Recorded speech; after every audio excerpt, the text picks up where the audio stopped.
I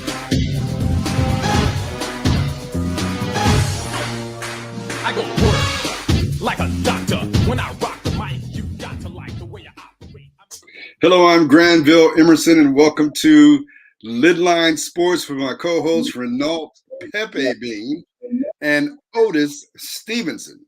What's up, fellas? What's good? What's good? Hey, man, trying to battle my way through this smoke that's been in the air in Seattle.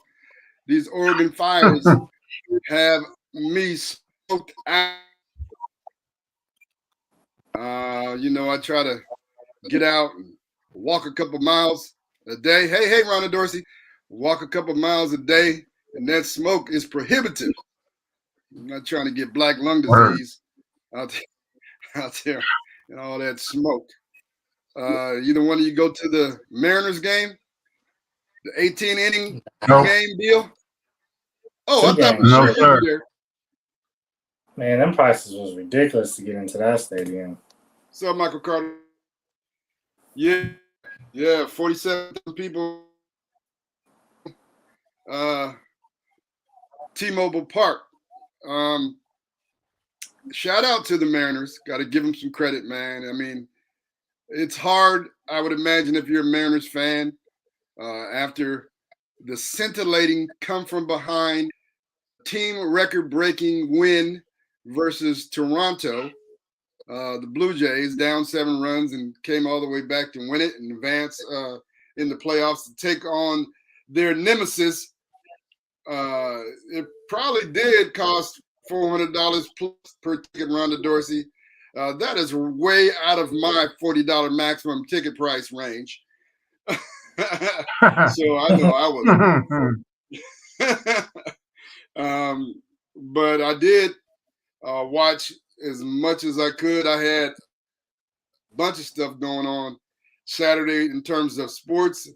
It was Alabama and Tennessee in a crazy good game on CBS that Tennessee won in the final seconds.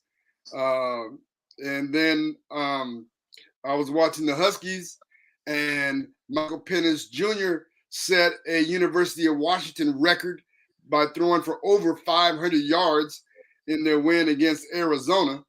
Jeez. And then watching baseball, the Mariners play the Houston Astros, trying not to get swept. They tried their hardest, but it came down to their bats weren't working when they needed them to work. I don't know how many people they stranded. I counted 5 people stranded in 2 back-to-back innings, somewhere around the 6th and 7th. Anything you all want to add to that, Pep and O? Yeah, go ahead, O. Sorry. Oh, yeah, man. It was just tough. I think that Houston Astros showed that they are the best team remaining. Probably was the best team in the playoffs. And I thought the Mariners gave them everything that they had. It was just mistakes here and there that were all costly in this series, and that was literally the difference between this series. It was good to see the bullpen have a tremendous outing after how they played over the last 2 games.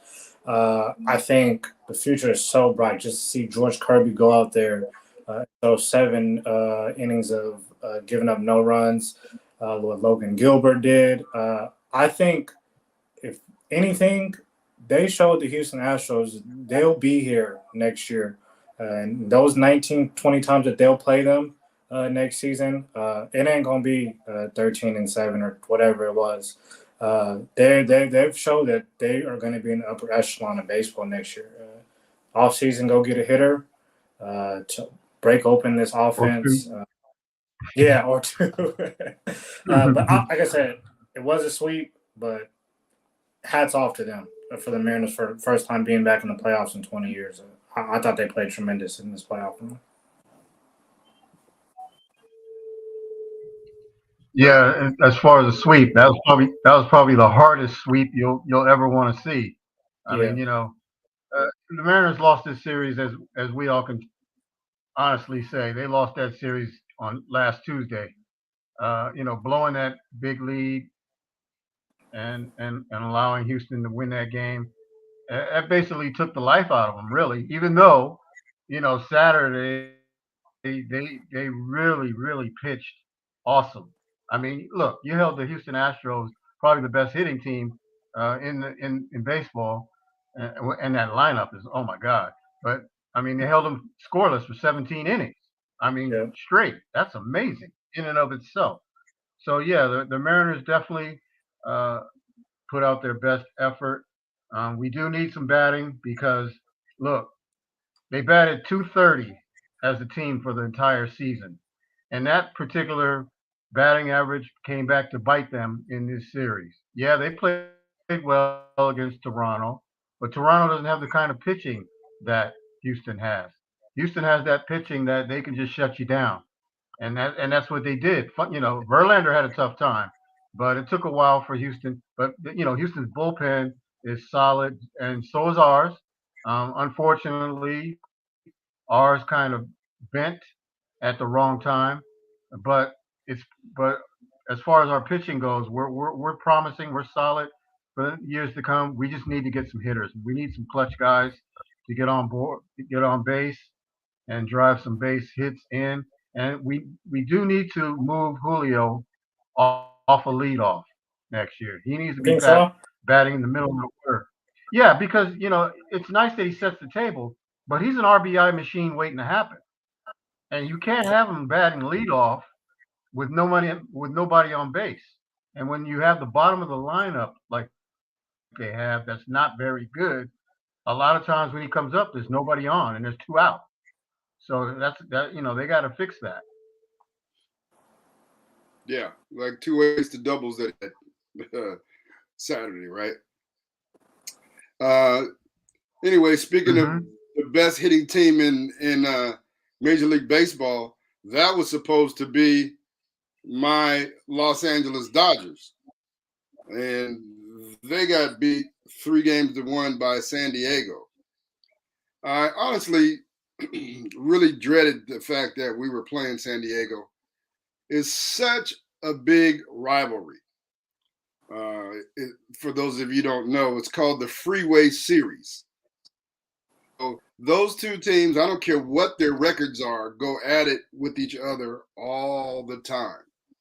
So it's definitely a big letdown and a big series win for the Padres. Dodgers were predicted to win it all, and they don't even get out of the division series. And so, oh well, here's to another season for them. The Padres will take on the Philadelphia Phillies in the National League Championship Series, and the Houston Astros await the winner of the Cleveland Guardians and the New York Yankees, and that series is tied up 2-2. All right, Pep, to the NFL. I think we got a treat this week. Tell us about that big treat you got for us, Pep. You don't have to start with it, but just preview it a little. Just give folks a little sample. Well, we're 6 weeks into the season of 2022. And so, I think, I told you last couple of weeks ago that we need to start exposing some teams, right? Everybody knows that on Facebook, I used to have my NFL fraud report. That got to be really taxing to do that.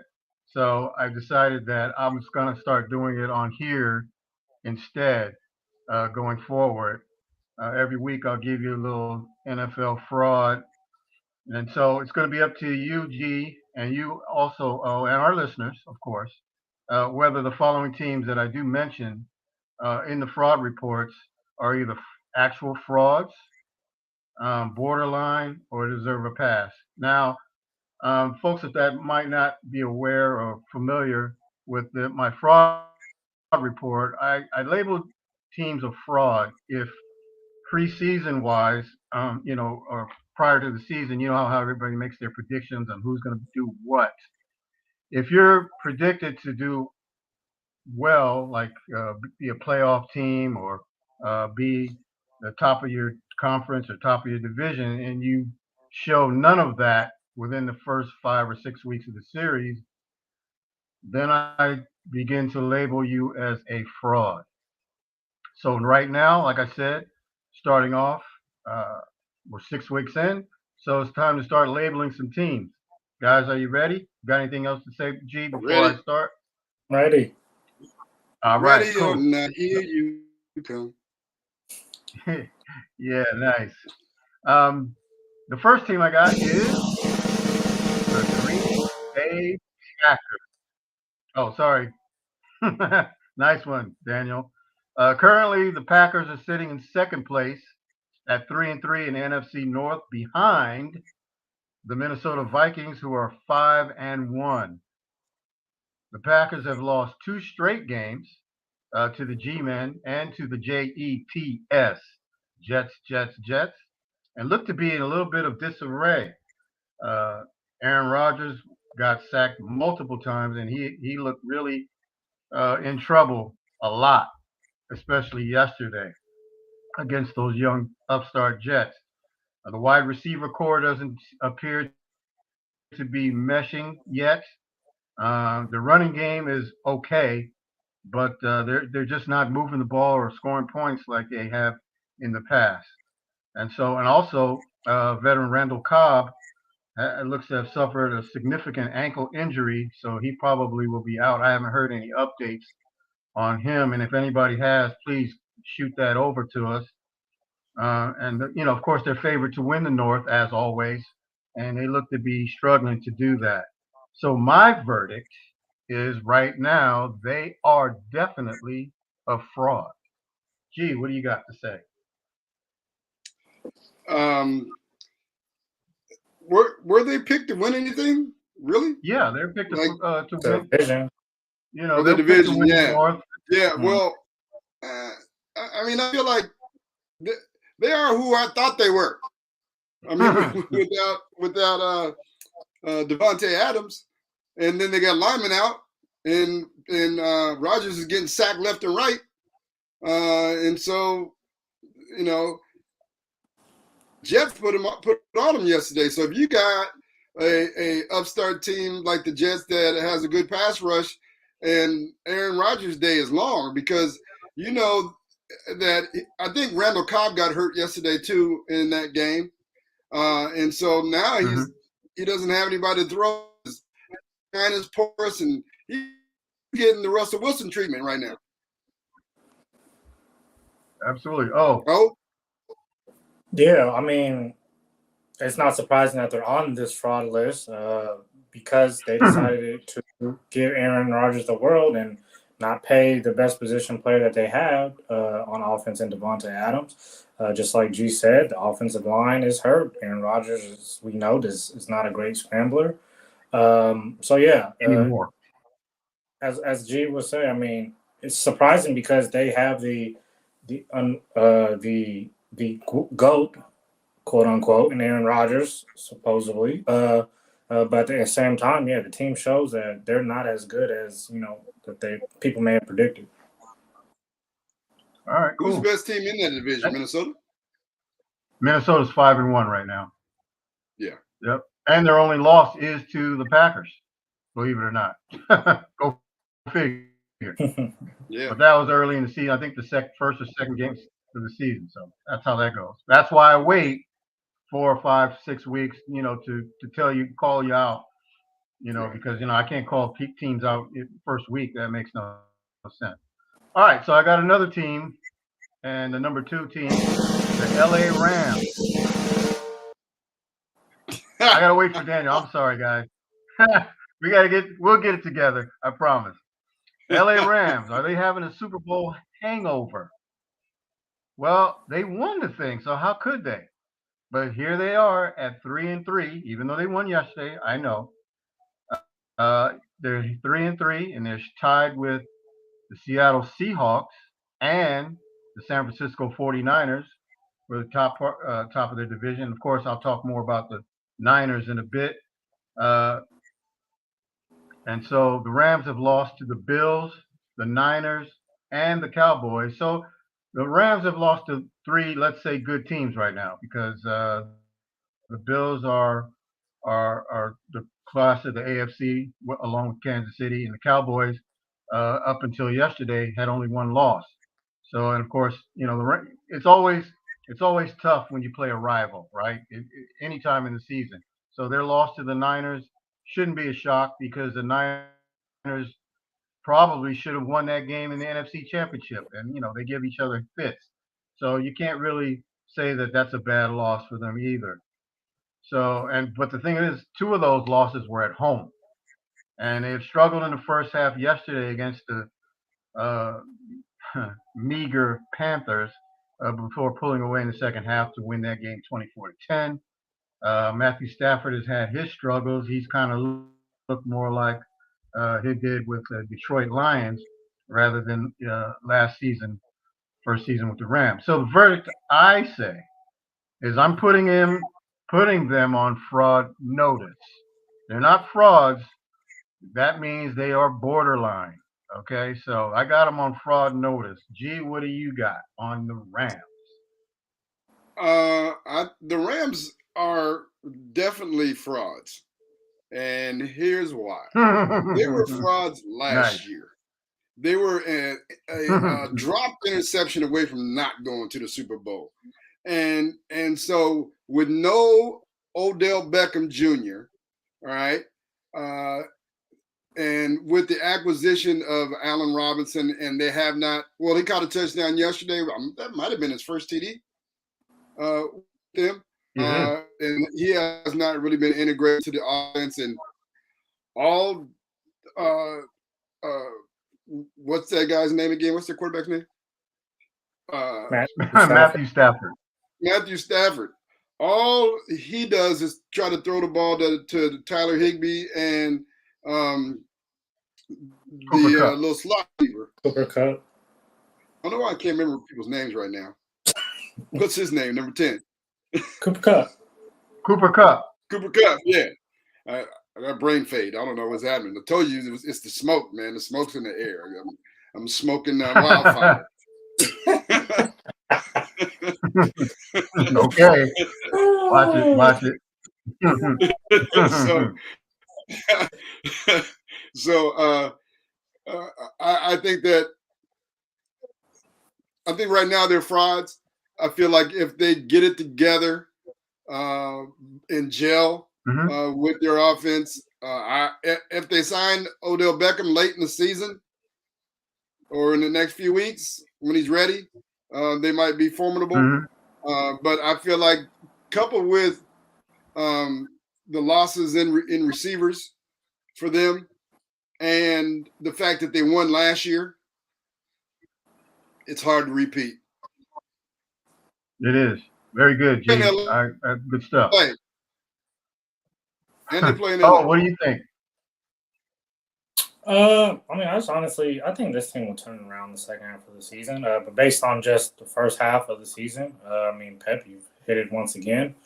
With the LA Rams, I don't think anybody thought that they would come out underwhelming after, the run they had last year. But good points on them, shouldn't have even been in the Super Bowl last year.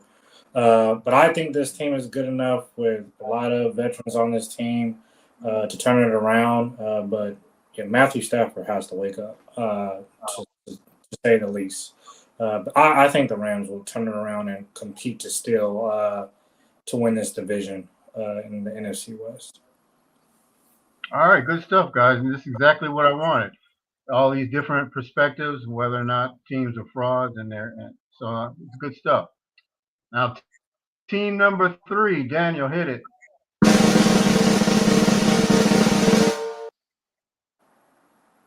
Team number 3, the San Francisco 49ers. What? They are my fraud team, possibly. What?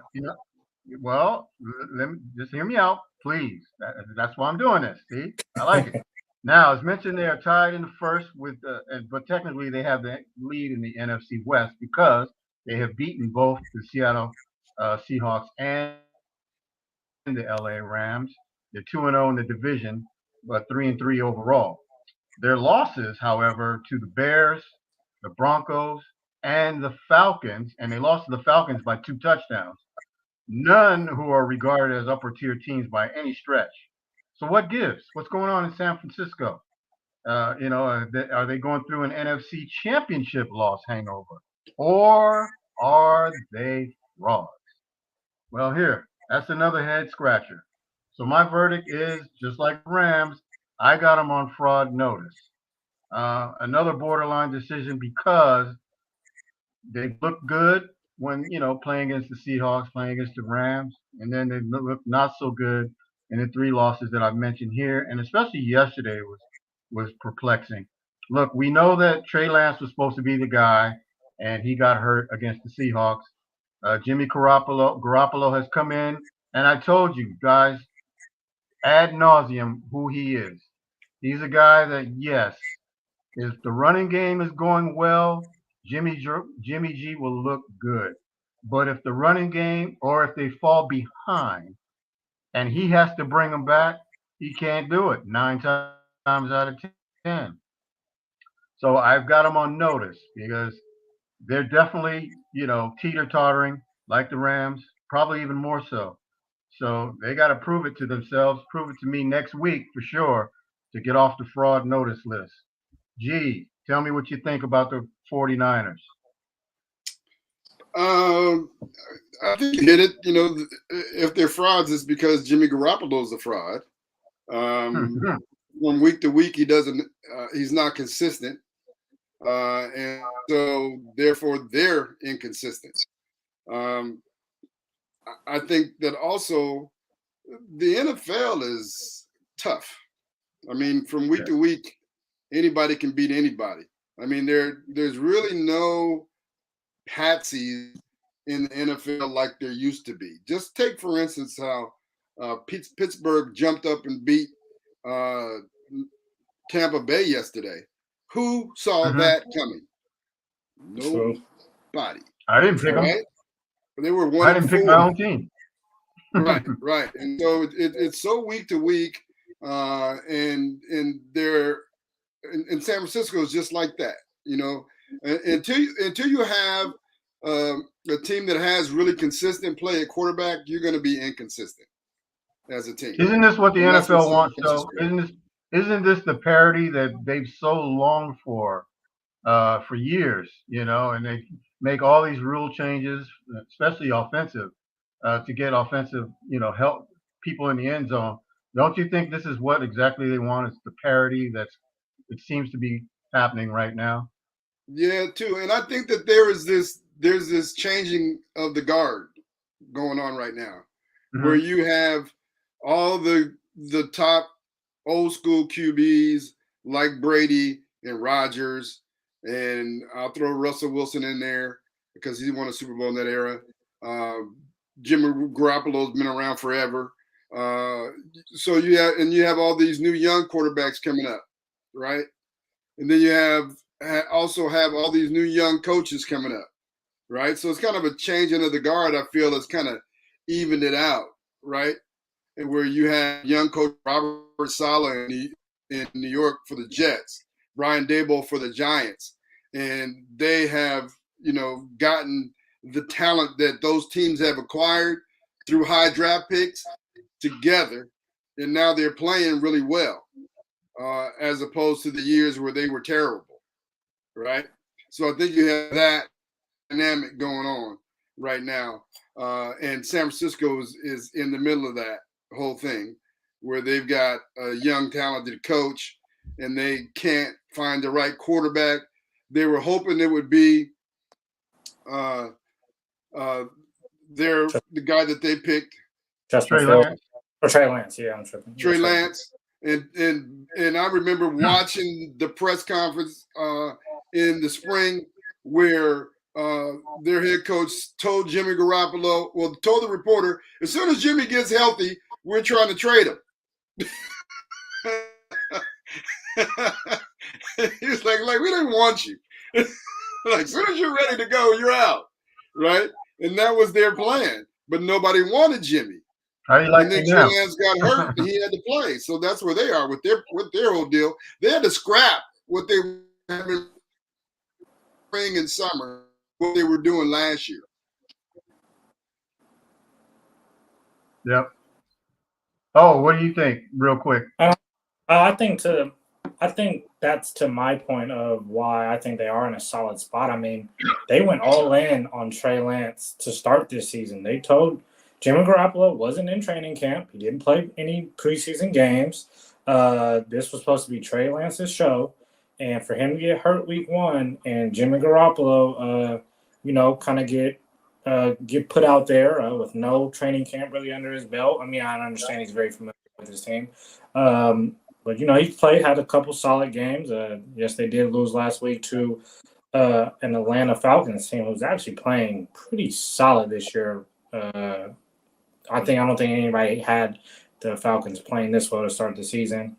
So, I don't know down the road I know they have a really good defense still. But I think they're in a solid spot, though, for barring what has happened to them so early in the season. All right, good stuff. All right, Daniel, hit it. I got number 4.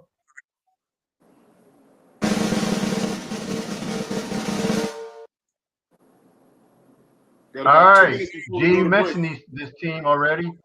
Oh, okay. Let's go to break first. 2 minutes before we go to break. G, take us out. 2 minutes before we go to break. Oh, I thought you said now. All right. All right, number 4 team will be the Tampa Bay Buccaneers. Am I picking the NFC? Am I picking on the NFC here? Well, kind of. But, you got to admit that they're the ones playing this way to make me pick them. So I can't just not pick them just because, I can't pick just 2 NFC and 2 AFC or whatever. I got to call it as I see it. So they sit on top of the division with a not impressive 3-3 record. However, they've looked like a complete mess since their week 1 win against the Cowboys. They looked pretty good in that game, but they really haven't looked as good since. And yesterday's loss to the struggling, and I mean mightily struggling, Steelers, who lost by 35 the week before. And plus they had to resummon Mitch Trubisky after Kenny Pickett was KO'd due to a concussion. They lost that game 20-18 in Pittsburgh. Brady's does not seem to be connecting with the plethora of wide receivers that he has. So my verdict on this one is they are frauds as of right now. They're not doing anything that they want to do. And then of course Mike Evans, I think he's had his issues, of course. And so right now they look to be struggling, and I got them as frauds. Real quick,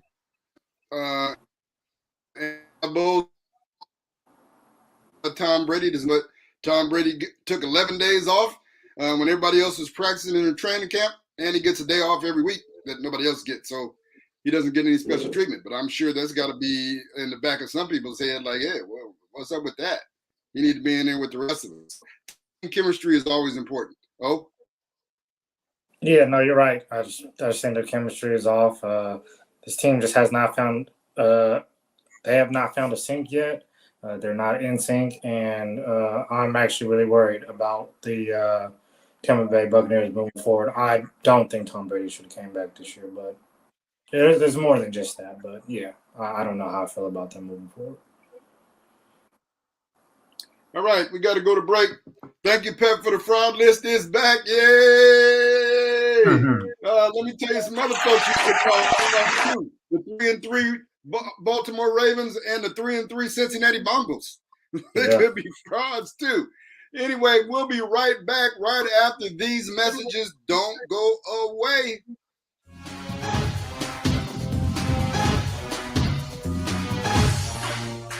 I go to work like a doctor. When I rock the mic, you got to like the way I operate. I make Rainier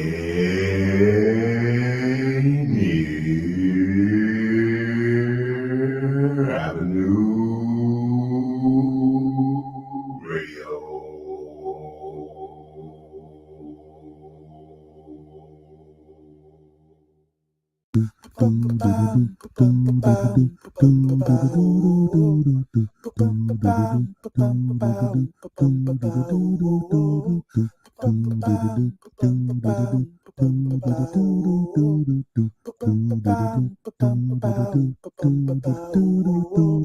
Wash your hands, don't touch your face, wipe things down, clean up your space. When you cough and sneeze, do responsibly. If you feel you're getting ill, isolate at home and chill. No, you're not alone. Please pick up your phone and call 206-477-3977. King County 206-477-3977. Public Health 206-477-3977. King County 206-477-3977. Public Health Community Radio Station will provide you with more information. Say Rainier Avenue Radio. Your community radio station will provide you with more information. Rainier Avenue Radio. On Rainier Avenue Radio.world, look for the Change Your Food, Change Your Life show. I'm Dennis Weaver, your good food guide and host, helping you to feel good and look good, and who wouldn't want some of that? All that and more from the Change Your Food, Change Your Life show on Rainier Avenue Radio.world. Stories, songs, and guests. Begin living the organic good food life, and the rest of your life just may be the best of your life. Always up, baby, to your health. PrEP is a daily pill that can significantly reduce your chances of getting HIV, and typically it takes a trip to a physician to get it. Now you can visit select pharmacies, get tested on the spot, and walk away with your first month of PrEP. It's easier than ever to protect yourself from HIV, and with all the coverage options, you can get it at a very low cost. To find your nearest participating pharmacy, go to doh.wa.gov/PrEP now. That's doh.wa.gov/PrEP. Do it now. This is a message from the Washington State Department of Health and Public Health, Seattle and King County. This is Rainier Avenue Radio.world.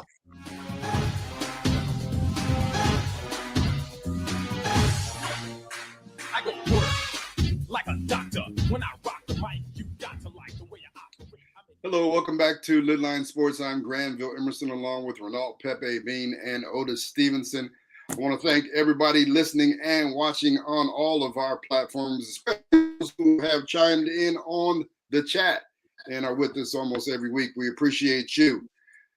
To the National Basketball Association. At the end of the preseason, get us up to date on what's happening and what we need to know before the league kicks off tomorrow night, right? We back. Season's underway tomorrow. I did want to throw out a quick prayers up to former players, Dikembe Mutombo, who was battling or was getting treated for a brain tumor down in Atlanta. That news came over the weekend, and Nate Robinson, fellow Seattle Nate Robinson, came out and announced that he has been battling kidney failure. I think he said he's been battling that for a while now. So yeah, his mom told me in July. Yeah, I think I heard rumors about it beginning of the summer.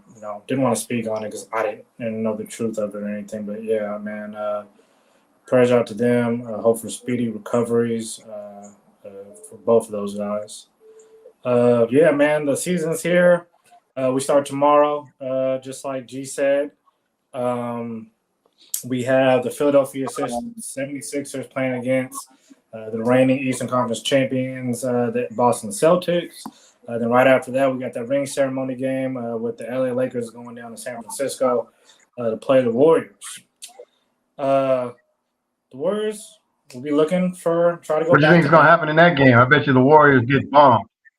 Yeah, you know how that championship hangover ring ceremony game goes. I wouldn't be surprised if the Golden State Warriors lost that game. It's gonna be fun. We know all the news coming out of the Golden State Warriors camp over these last few weeks, and so with the Lakers, over the last 3 months. So we're going to be hearing a lot about that during the game as well. We all know there's going to be. It's hard. It's hard to win ring ceremony games. Yeah, definitely. Because first of all, you're not really focused. You're focused on getting the ring. You are playing the game. Exactly. And then the opposing team's coming in there to beat the crap off you for having them sit through your ring ceremony. And so it's kind of hard to do. Yeah, exactly. And so, I think those games will be interesting tomorrow. It's hard to really pinpoint who's going to win and lose these first week games. But I do know that we have some teams that are going to try to take that spot away from the Golden State Warriors this year. I don't know. Correct me if I'm wrong, fellas. Like, I feel like this is the first year in a while that going into this season, there's really I guess you can conclude the Golden State Warriors as being the favorite again, but there's no real favorite going into this season. I think every team that, I'm going to talk about who I think are contenders, they're going through something to start off the season right now. And I don't know if any team has an advantage over the other, to say the least. So my teams that I chose that I think are contenders, first on the Eastern Conference side, the Boston Celtics. They bring back everybody, added Malcolm Brogdon to that nucleus, which I think we all agreed was a great pickup for them. But they lost their head coach for the season. So we all know how great Ime Udoka did last season. Once those young guys bought in, they're going to have an interim coach for the season. We're going to see how they handle that. To start, I like the interim coach. I like him too. A young black coach. He's been with Ime Udoka, I think last year, and I think he was with him at the Spurs too. I'm not for sure on that. That's the question mark on them coming in the season. The Milwaukee Bucks. They brought back their whole roster. The problem is Chris Middleton's not healthy to start the season. We know he went down. He went down with injury in the playoffs last year. He got wrist surgery in the off season. I think right now, though, I will consider them, though, the favorites to come out the East for me, just because of them bringing back the whole roster. Chris Middleton will only be out for, I think, a few weeks. So they should be ready to go to come out. Next, the Miami Heat. Another team, they did bring back the nucleus, but in another year and Kyle Lowry being older, they lost P.J. Tucker. We know how big he was for them last year. How are they going to look? They didn't necessarily get better this offseason, in my opinion. So I don't know to necessarily where to put them on my list either. And then after that, I took the Philadelphia 76ers. I think they're going to be really good this year. The positives was seeing James Harden coming to training camp in shape. Tyrese Maxey has looked phenomenal. I know it's just preseason, but he's looked phenomenal. He looked like he's ready to take that turn. I think Joel Embiid is going to play like a madman after coming in second in the MVP race. So I guess the question mark for them is what James Harden are we going to get come playoff time? And then that was it for the Eastern Conference side. Did I miss any team? Do you guys got a team that you think can maybe be a surprise contender? You covered it. Pep? I will say I like the Hawks backcourt, Baby Boy and Trae Young. I think that's going to be pretty interesting. It looks like they were meshing well in the preseason. So, but Atlanta's probably not going to go far. But it's just interesting. They'll be exciting, but I don't think they'll be a contender. Yes. I agree with you guys. They'll be fun to watch. Yeah, absolutely. I agree with you guys. I fiddled with. We call them Philly right now. You call them Philly? Who you got coming out the East, Pep, so far? Who you got coming out the East early on? Well, I'm going to stick with my Nets because I like to see them consistent as far as Kyrie playing a lot now this year, and hopefully not too injury prone, and Okay. of course KD. And so I'm looking for them. I would like to have Joe Harris back, but apparently he's not going to be back for a while, I guess. But I'm going to go ahead and say the Nets should be. Oh well, of course Ben Simmons. Duh. But so we should. So I'm interested in that for sure. Okay. Yeah. I definitely thought about throwing the Nets in there too. On the West. Nets out there playing 4-on-5, but go ahead. Ben Simmons. Well, maybe as far as offensively, but I mean, come on, man. Ben's been dishing. I mean, he played. He has been 28 playing minutes. He's giving you 10 I don't assists. count the preseason. I need to see I it. got you. I need to see But it. that's in all April. we got to go by I need right to see now it in April. because that's all we have. I know. I need to see it You in got to April. count it only to see how they're You performing. can count it, Pep, but I'm not counting it. Don't- I'm not besmirching you at all, but I'm just saying, as far as I go, I gotta wait till April. Got you. Scoring wise, he has only scored 19 points in the preseason. So, but he has been playmaking.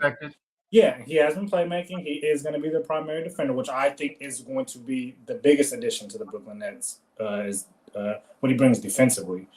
On the Western Conference side, the Phoenix Suns. It was kind of hard to. I don't know if I have them at the top of my list. I do still consider them contenders.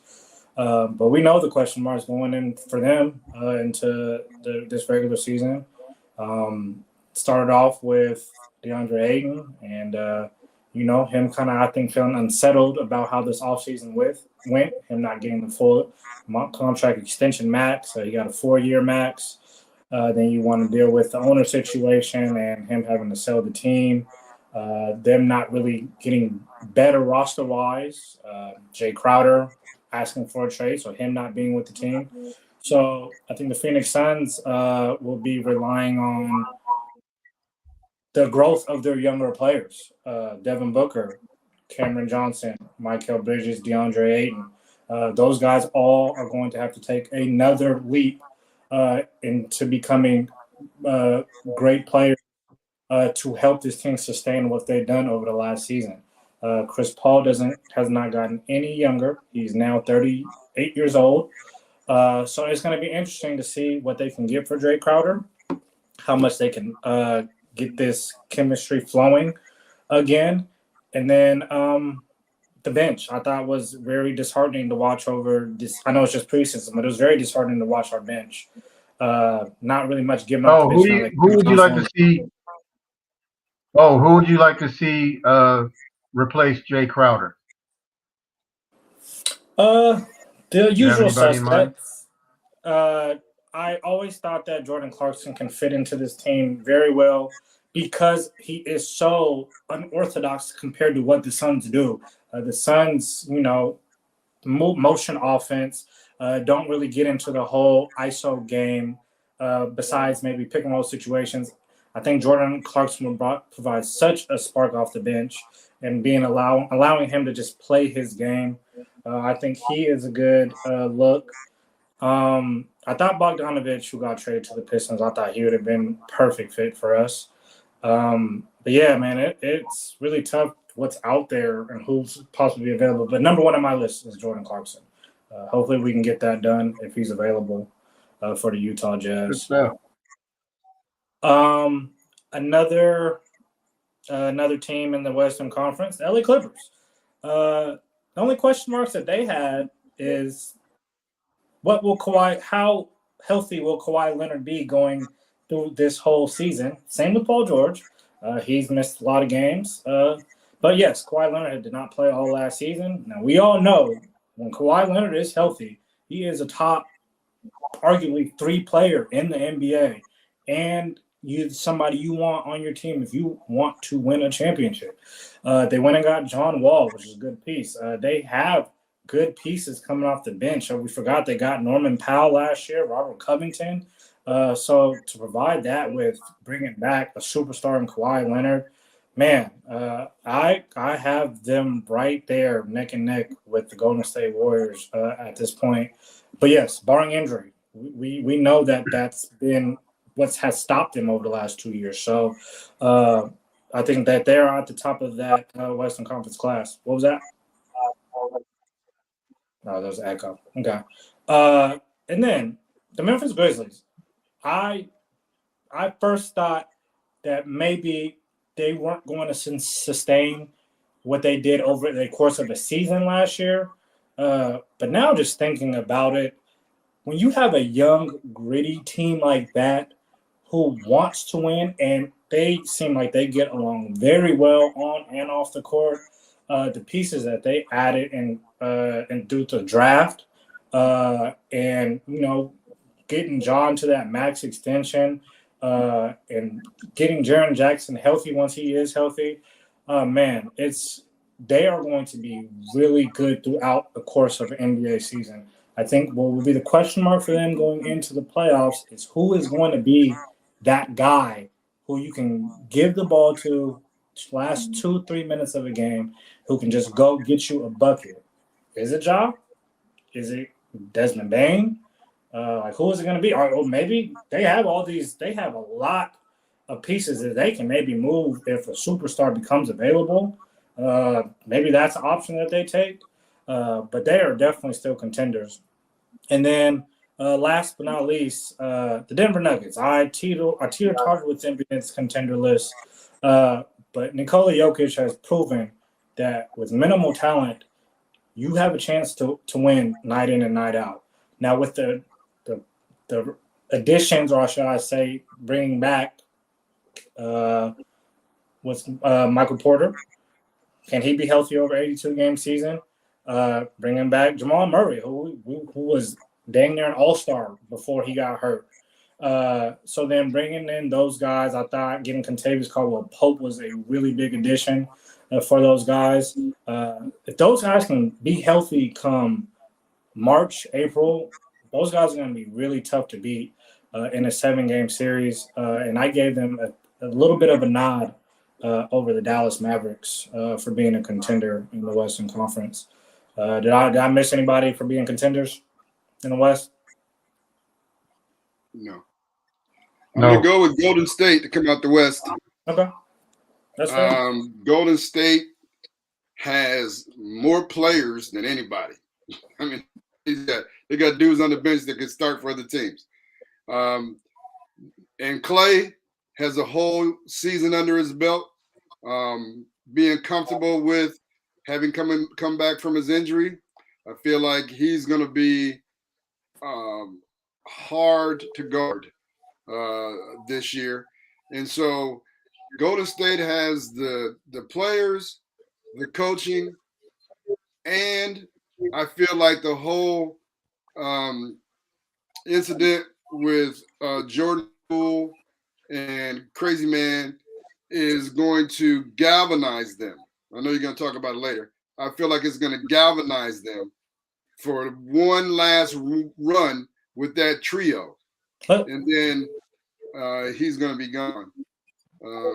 Draymond Green will be gone at the end of this year after they win this title. So I feel like they repeat.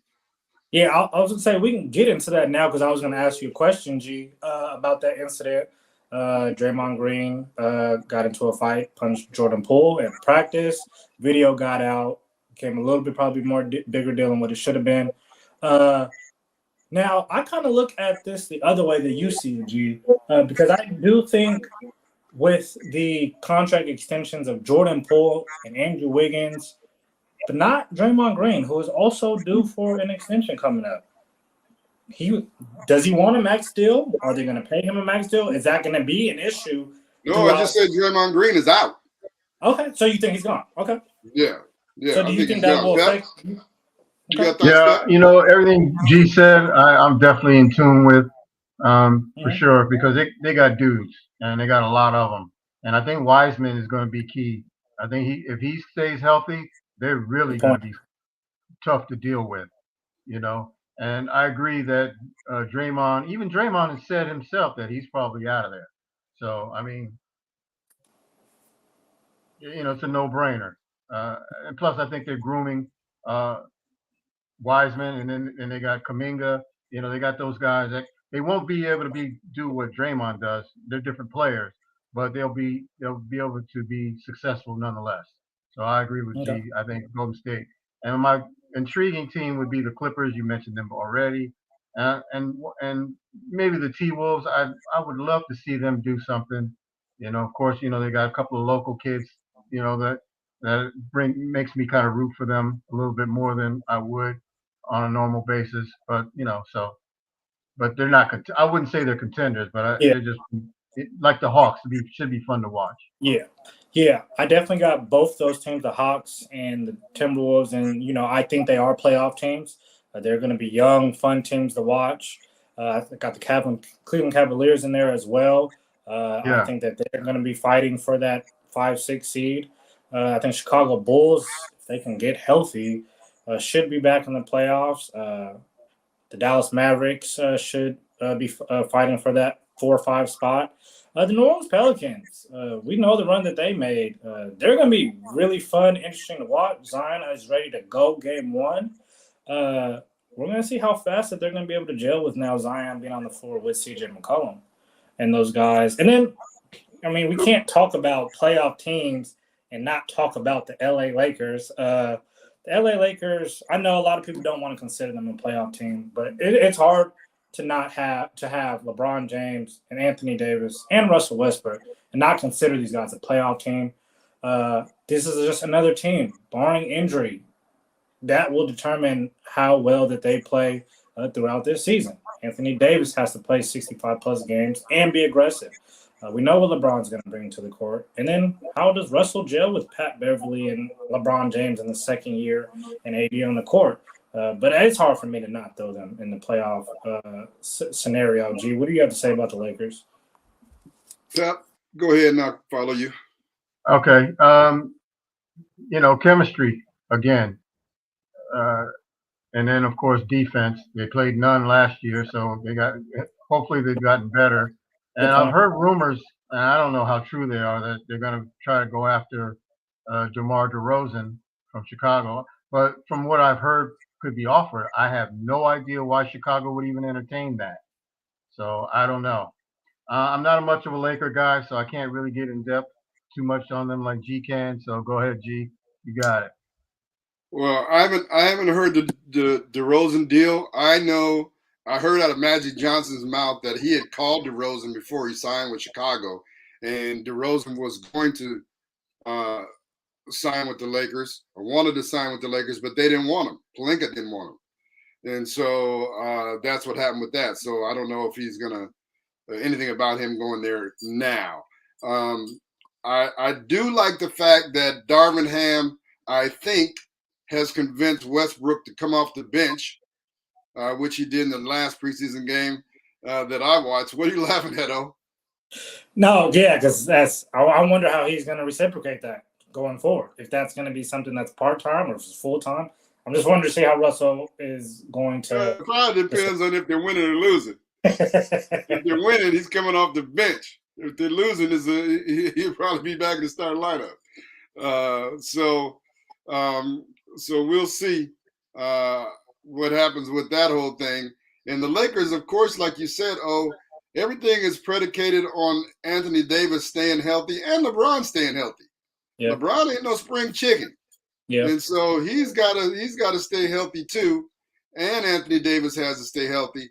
And all those dudes got to gel.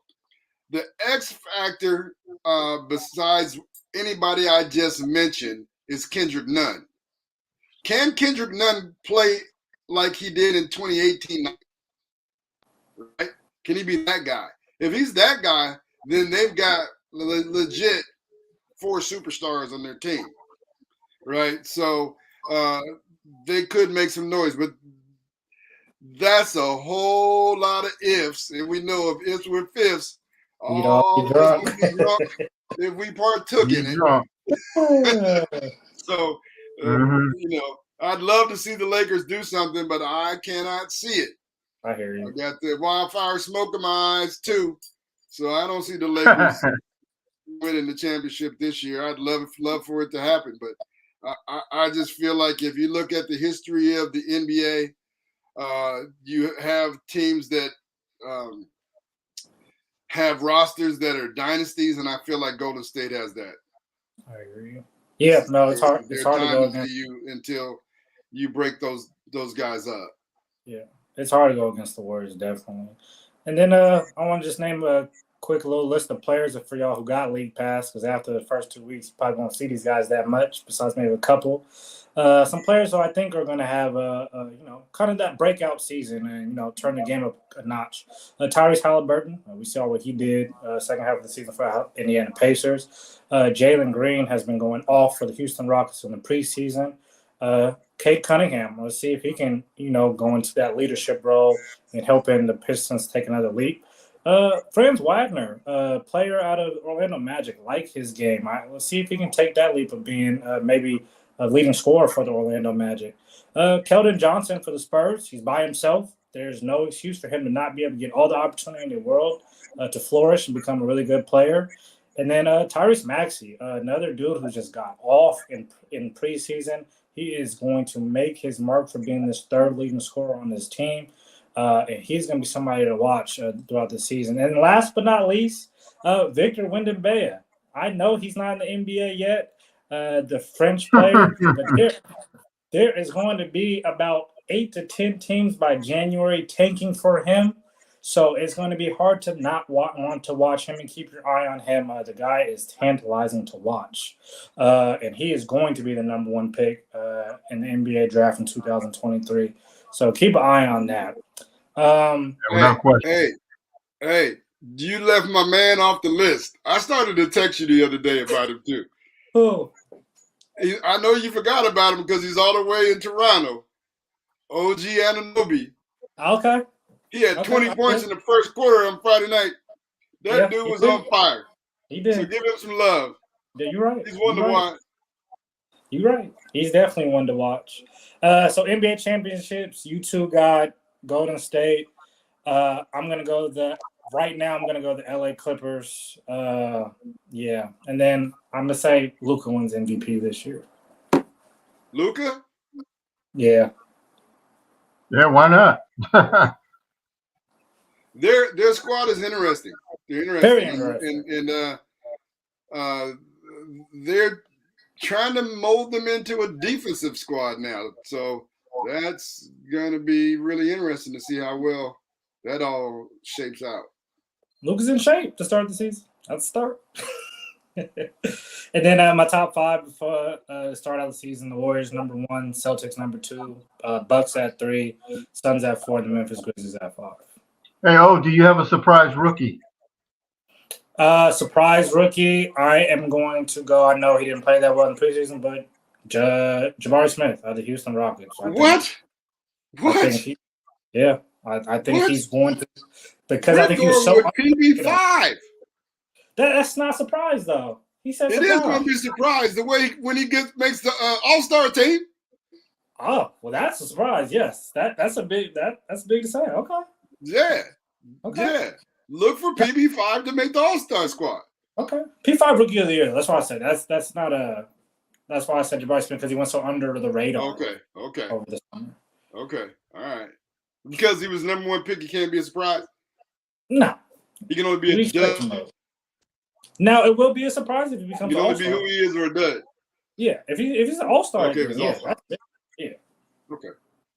I think so. All right. We're out of time. I want to thank Otis Stevenson for his NBA information, always on point. And Pep, I'm glad the fraud list is on LidLine Sports. Yeah, baby. All right, thank y'all for tuning in. We'll be back next Monday with more of this nonsense that's real stuff. All right, holla.